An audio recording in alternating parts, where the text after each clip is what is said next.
We're going to do some leg work, which is leg up work, massaging, just showing a little way of making sure that the knee is nice and mobile and that the areas of the hip are open and things are all feeling good muscle-wise.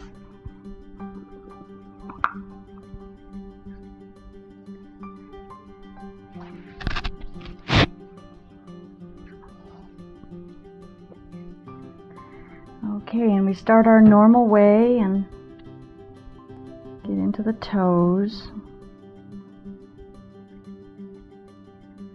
So much of the work that I do here for these demonstrations is like the Cliff Notes version, but nonetheless it'll give you an idea. If you have any questions, you can find my number online and you can give me a call.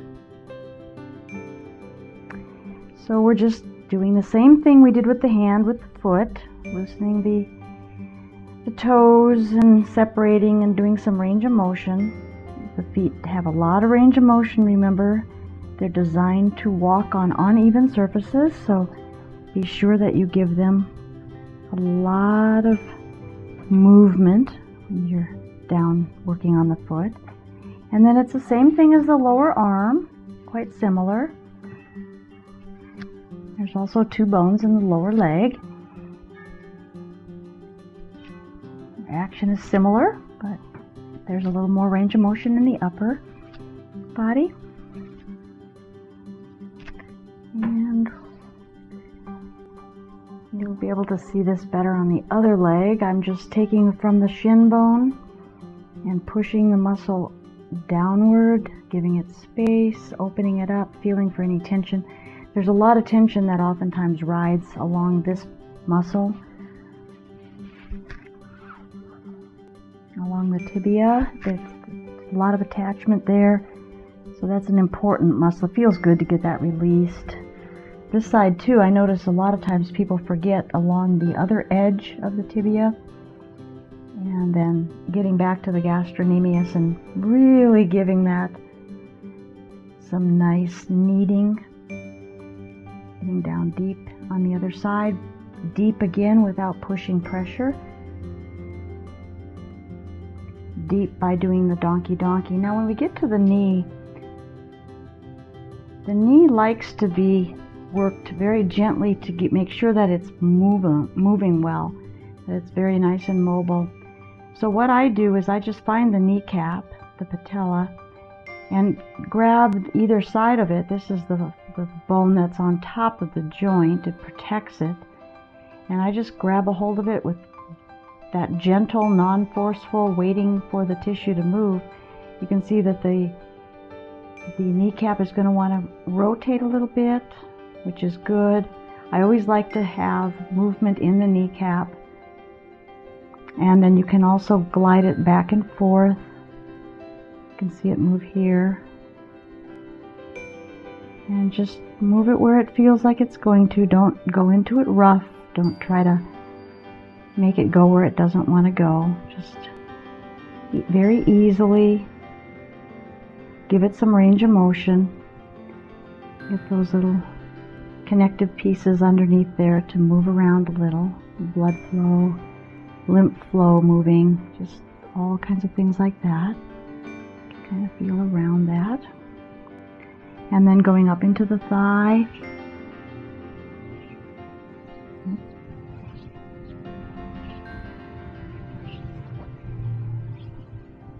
Same type of thing, going from the outside, working up the iliotibial tract. I think we did this.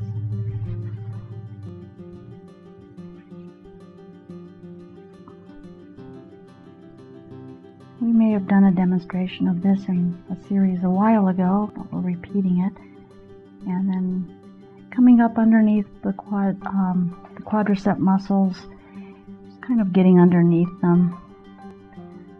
Just following that anatomy, feeling for the anatomy and just working in that space.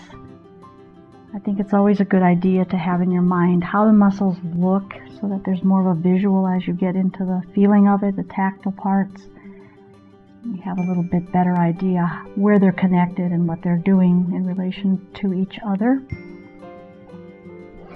I think the muscles come out better that way. Your work is a little more tuned in, getting more defined with the different muscle placement.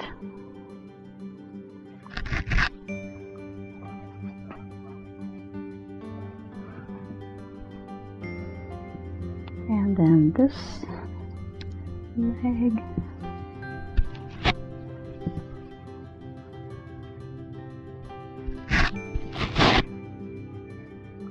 Same thing, starting down with the toes.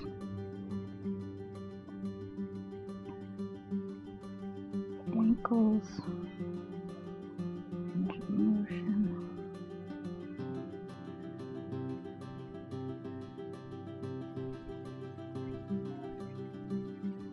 Okay, and then we go up through that. Again, this isn't with a whole lot of pressure. I don't like to have so much pressure that people tend to have to draw away from it because of the pain. I really think it's better just to keep them in a state of good relaxation so the muscles can open up and allow for things to change rather than feeling like they have to protect the body from invading fingers and thumbs. And then brushing down. This can go either from the ankle up or from the knee down. It's giving some cross fiber friction along the outer calf, inside of that, and there.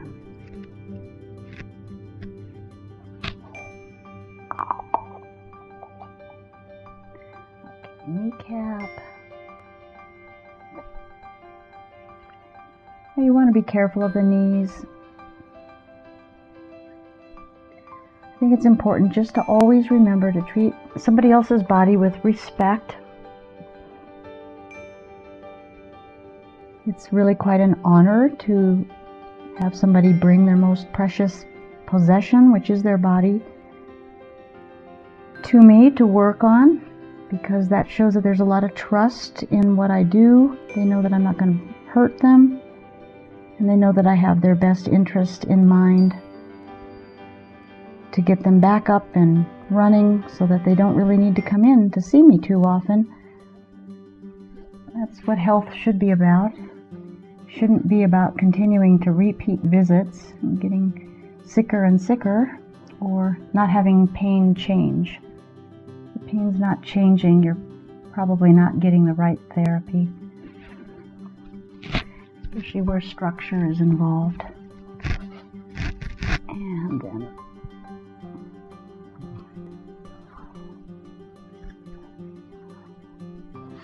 along this iliotibial tract. What you're going to find in runners is this tract is oftentimes tremendously tight. Could spend a little more time there.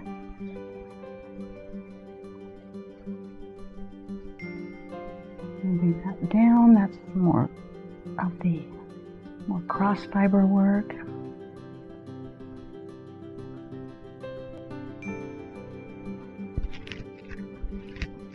And then picking up, getting kind of underneath those quadricep muscles, picking them up and kneading them.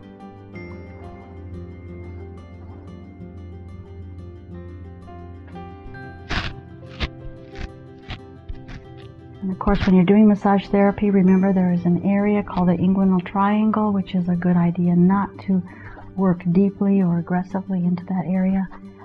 A lot of lymph nodes there, there's nerves that run through there, there's veins that run through there. And unless you're pretty familiar with the anatomy in that location, it's best to stay either very gentle or stay completely away from it.